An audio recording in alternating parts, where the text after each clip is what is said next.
me dofopa ana odi here ya wo hwe me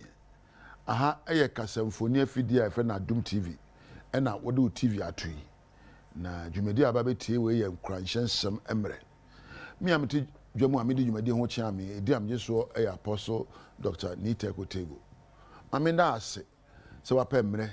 na me no betu sara mo ntuo we bomodi ana afre obi na kyen se maba na ye bedi aduane pa ama ye kra ame ena de idi amede bra wo no me say shaping your destiny sebe wo hyebre no nkrabia ekura wo hyebre no nkrabia nkura wo biara ye do ba asase ope ne ye de hye wonsa se abraba abeboyi enema abesua ne abeye ne abeka no be hye wo hyebre no nkrabia ena de e bia na ubu kompo he wachi bebia ofri ba enye ena ahwe bebia ogina nso a enimu ena wo hwe odaachi nso a asenda so oni ho empaba me no betu na muntuo akire okon abetimi afaso na wo hyebe no nkrabia agina aye wo mama ene odehye nkrabia emfa bebia wo emfa bebia wo fire emfa ho edimpo ede to wo di omni se napai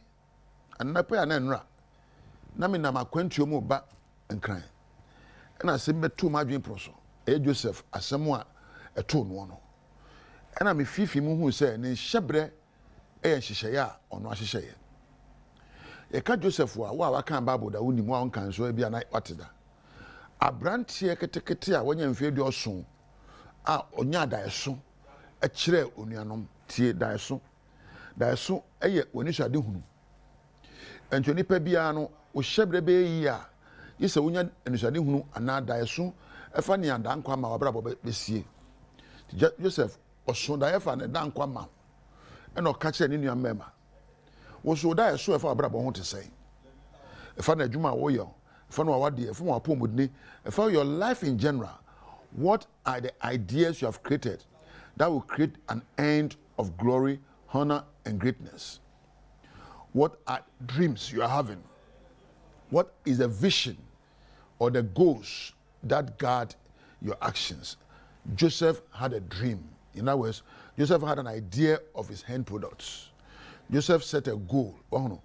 And to a woman said, Onyada, so if an abrabon so bear mama. But Neja, a friend, a suman and Miramuno, one opportunity. Tie, Neja, a friend, no suman and Miramus on your mano. One can say, I may your dish, and I may send us one Debbie. Odi a chile, a coyonia, and a jacano. What should I have for a brother who said, Obey President Danquamba? And so, baby, I say, Fano, not one Udahoma so,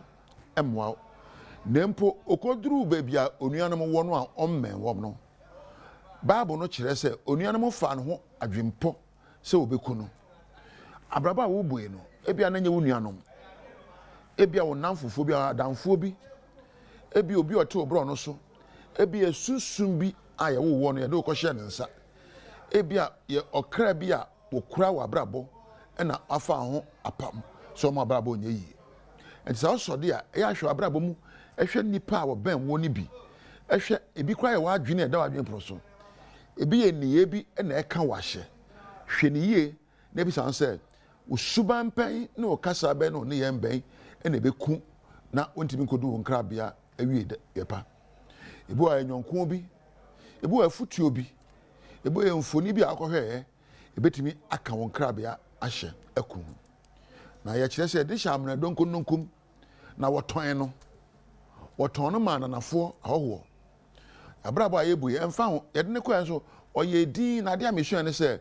onya hobrase e won kwasum onya hobrase esua nyansa e won kwasum abrabo amebu emi nim ne ekura won sa no se we abrante se ababa se empowedu mpemponso a we watwa degree ebi watwa masters MPhil na wakunkun se abrabo nyina mbeka ho ahobrase ehia ma wo abrebiara ahobrase mu ono okura ahofe enye anim ahofe suban pam ahofe ema na no so manhira ba ne wura fie na mpo ne wura yire eden sohwe beto no na Joseph yade mame yefe esan se woni babia wo kontino wampe amrumu wode Many of us have killed our dreams based on immediate pleasure. Amunumu ode eye amunu oda ene ya menye we na me hontomi me ko bokro na me hontomi me ko pe bema we na me na me hontomi me ko fo ba we na me hontomi. Just a shortcut. Joseph wanyebi o se mamie ukunu eye me wura na me nyankopon so osoro me ni wachi ense me hyebre na me nkarabia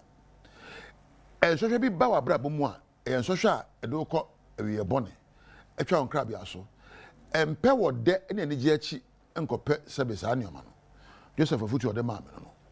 nempo wani sa akono de na chi no ye de asem to no so ede no koto afiase nempo ehompo wodi obuo pepepe yo ene angobrase ene de tra ho ema na brabo eso prison ni no awo ho no wodani no ani ame epagya no afiase ho bebia semre woyi eyo bremu ene ye bre asa wo hye afiase ena Ghana edin jaisa de ni yo na ma ho brase ma onyansa ne nyamesuro na fatra ho na pisa ho se kwambe so na mefa apie afi afiase ha winim when you complain too much you dwarf your decision-making processes. When you worry too much, you kill your innovations. When you murmur, you kind of sabotage your strength to work out of emotional and physical prisons. Stop the murmuring, stop the worrying, and stop the complaining, and focus on what you need to do to work out of the walls of your prison. Joseph Asamo Kachireme no. Jayatete ni anwinwi eni subobo eni empo ebobo eni se ene ye bro jaisa subano Joseph Asamo Kachireme kancho ne no jaisa subano na bisa ho se suban be na metiba tra se efie wi ase na empo manya daeso na eyimi apie esan so ohan obrase nti no anapa osore akọhwe prison fo aka no bi so nsam ho te sai ohu ni prison mu yompo no oda wodo adi oni bie no okoko bi so nsam na pa mu ho te sai yo ohu no ti bia bia wo mu ya no nya hunu se ahobrase ne odo enye odo fun no odo a ni die wom odo a ejina yie na bepagya ho na bible no kire se emira semu no na djuma beda adi na oye adwuma no ma ne so ani ohen ne frɛ no ma ne be kire da ase no kire ase wie ye no na adwuma onim ye no no a twedi amponde ahye ne nsa no no wo adwuma be na onim yo and he did it with mastery and discipline o hye no so ohen anim na oka se ye so oka na kire ohen no na ye se eso ohen ani eso ohen nko ani nyina ani na ohen pagya no de ne kawa hye ne nsa ema no gold chain or the traffic ponkoso and you didn't munkutu no na eba no ofri prison emaba ya dini ya koto no esan suban or the trap prison ho esan se otimi dad ni suban di e wo henanim whatever you are given to do it with a mastery skill. Make a santua at the production room or the mastery skill in addition to tekotego. Make a frank at the sound san or de hemie anyone near kan hu nyinara Christopher ne mfefo nyinara Prince nyina one day adwumaden ne hwehunu pa na de hwe me a mensa kan we nia onim ye bia no mahunte. Competence and excellence creates waves for you in public and everywhere.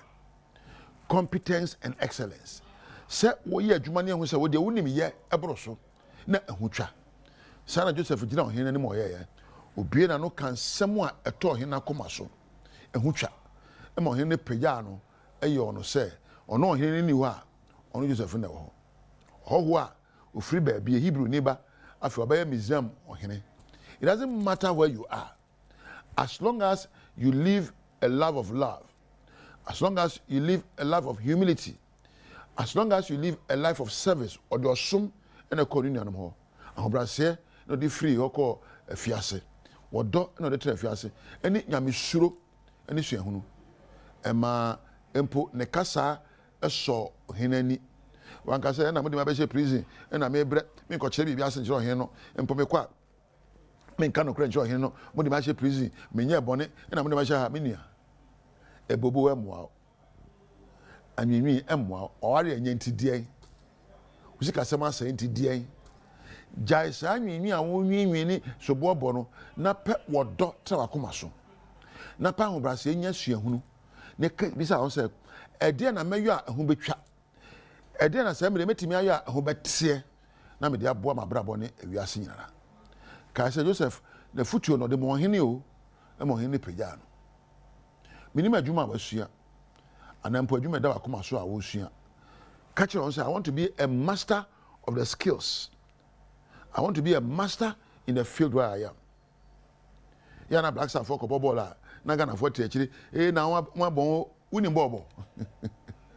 unim bo akobo obi ya ade na ehun ntia ja sobo no bo ne bi sa say de na me so mayo a me de ho betwa de wate na wo de mpabo atia ne pa na chiri wo da say obi ye na ade na wa hunu yo a enya sobo na de bo no ne mom kwan ben so na wo be ye wo de a wo betie ne gya say obo sobo no e do ko gina sa agogo ma so a 10 minutes wan hwa e de oxygen masi so wo me nya de ni yo e na man pani wa say yo e na mpini wa say yo ko ye bi na ye nya sobo no bo ne mi say ho say me soso e de na me so meyo ama ma brabo adi mu na ebi aka mabusua me man ene me bro no amete so